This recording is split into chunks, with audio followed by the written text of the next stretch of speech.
Hi, this is Neil with Rock Our World. I think I'm going to be able to do a short one today. That's unusual for me.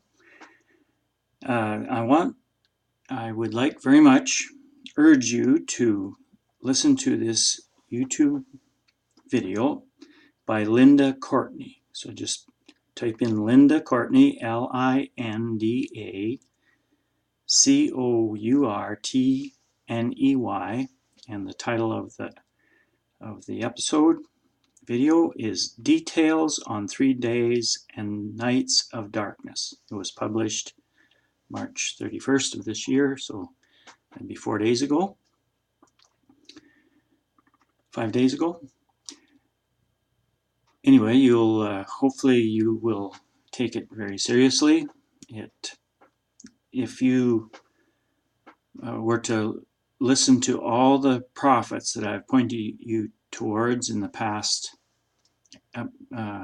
almost a year exactly, when the 7 eagles came to visit our farm, and the message that the prophetic event meant, it's been confirmed now 3 times.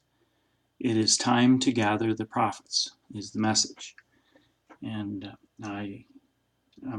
I'm guessing that it is my wife and my job to equip the prophets. Now, if you listen to the quite a number of prophets I've pointed you towards, and Linda would be the most recent, and she says she rarely works in the prophetic gift, but she received this very, very, very detailed message. I'll try and finish one thought at a time here. So the other ones are Behold I Come, Julie Whedbee. Please listen to all her messages from this year. There's probably about 10 by now. Byron Sarrell, I've pointed you towards probably the most. And very recently he has had a number of warnings about what he's saying. Don't get in bondage to the law. Now, most Christians will right away know exactly what he's talking about because they've been taught their entire lives that Jesus did away with the law. And I've been encouraging people to recognize it as the trick question on the exam, that if you read your Bible, or scriptures, which most people do not, and by reading I mean you start in Genesis, you read right through to Revelation, and if you're an advanced student, let's say you're taking your doctorate in university to make a comparison, then once you have already read the scriptures numerous times, you've studied topics, you've looked at doctrines, and you've gathered all the relevant scriptures on each doctrine to be able to understand them. You don't just take a few and make your own doctrine. You take all of them, and what is truth agrees with all the messages on that particular subject or doctrine. And then the next step would be you want to read the Book of Enoch and the Book of Jubilees. And then I've pointed you towards 5 other books. If I can list them off here: 2 Baruch, Thomas, Jasher, 4 Ezra, and Abraham, I think would be the 7 that I recommend in a book by Joseph Lumpkin, and I'll put these details in my description so you can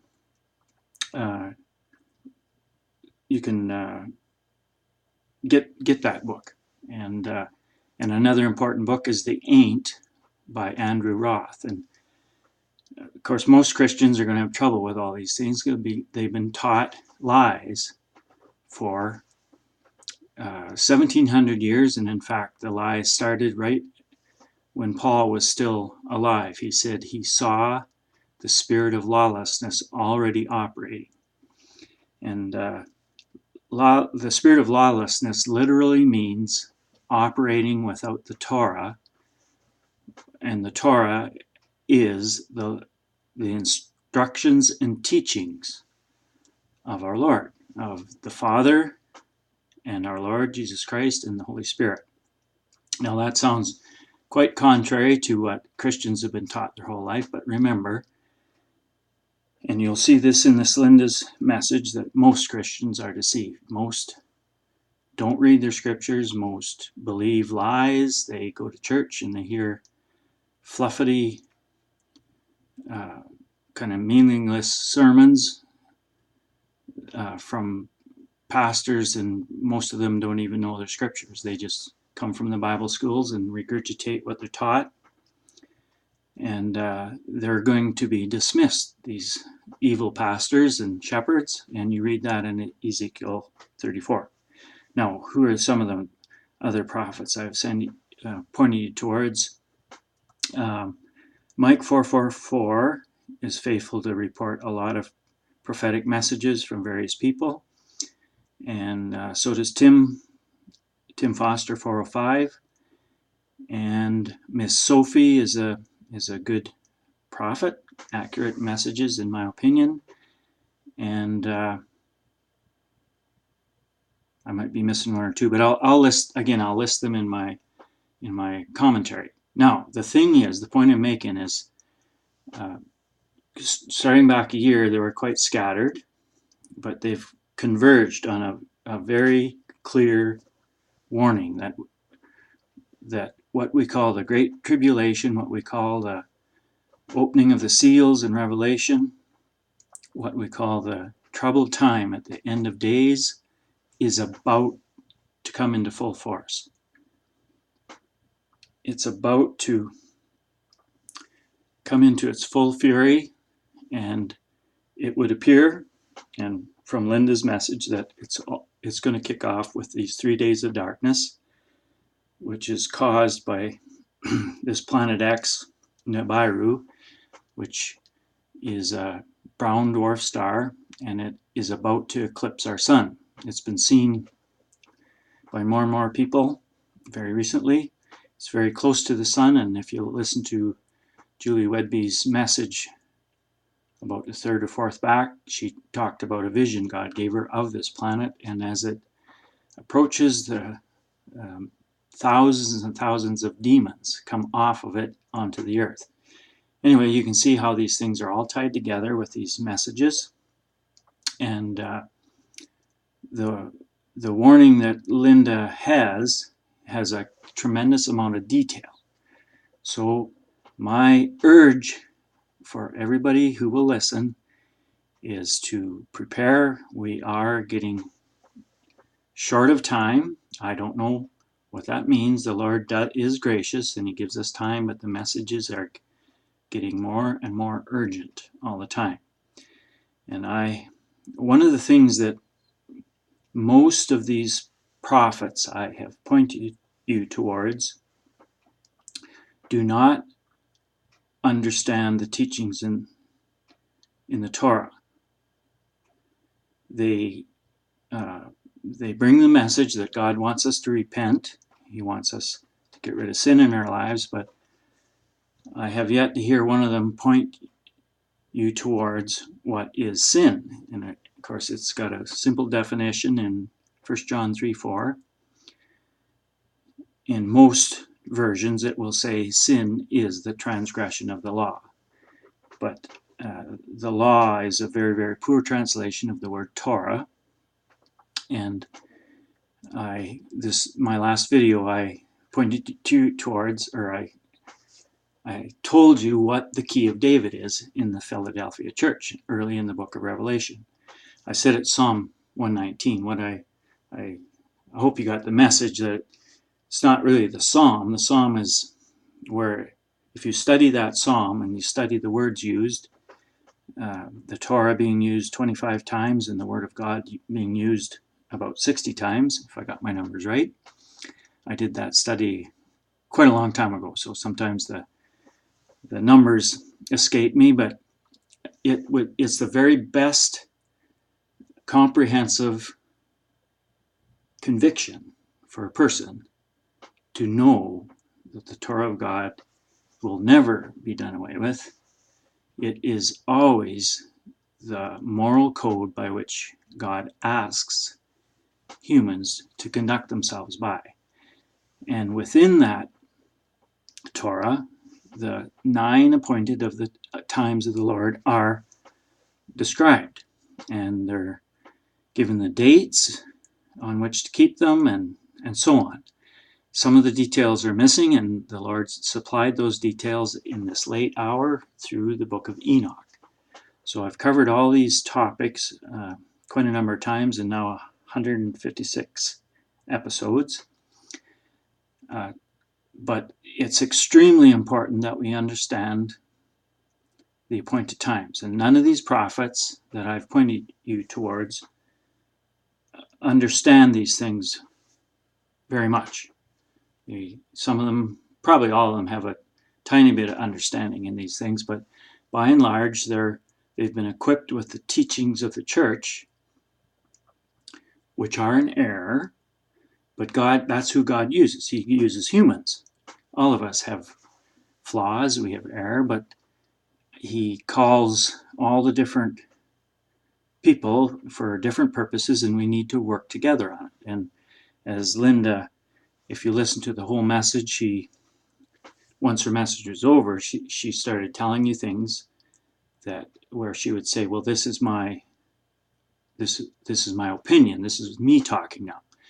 And I'm the same, and hopefully every servant of God will be the same, that we don't know everything, but we need to work together, not just throw everything away because, well, that thing disagrees with what I think. So we got to realize the way this all works out is up to God, not up to us. And he decided how it was going to work out before he even began.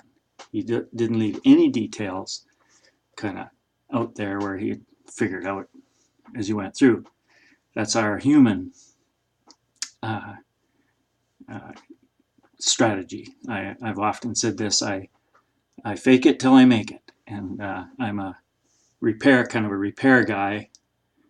I can build things, I can repair things, and one of my selling features is I just tackle the job. You know, they need something fixed. I don't know how to fix it, but I almost always am able to figure out how to fix it. So I just fake it till I make it. But God doesn't do that. He had it all figured out before he started. So our opinions on how things unfold is just a matter of discussion. You don't get mad at each other because you disagree on things. So because I have studied the 9 appointed times and God put that in me, I believe that's why he's given me understanding about the 9 appointed times. So the 9 appointed times of the Lord reveal the whole plan of God, including salvation, which are being enacted right now through the Passover, which was yesterday, and through the first day of unleavened bread, which is today. And that's all about Yeshua dying for our sins, his blood covering our sins, and then the days of unleavened bread picture getting rid of sin in our lives. Jesus did half the job. Now we're challenged with the rest of our lives removing sin. And we're never going to get it perfect, but we're going to get better and better and better. So the argument that Christians will come up with, well, you're trying to earn your salvation. No, salvation's already there, but you don't just go ahead and keep sinning once you've been saved. That's the whole picture of baptism, and in fact circumcision, is that you repent of your sins and you become somebody different. You remove the flesh from your lives. You come out of that grave of water a different person. You walk a different way. You begin the process of overcoming sin in your life.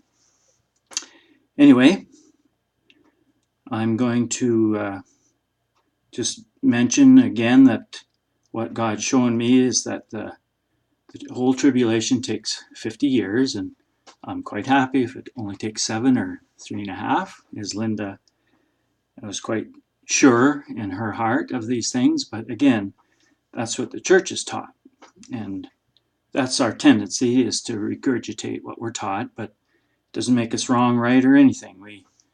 if we know everything already, we can't learn, right? So that's what I feel God showed me.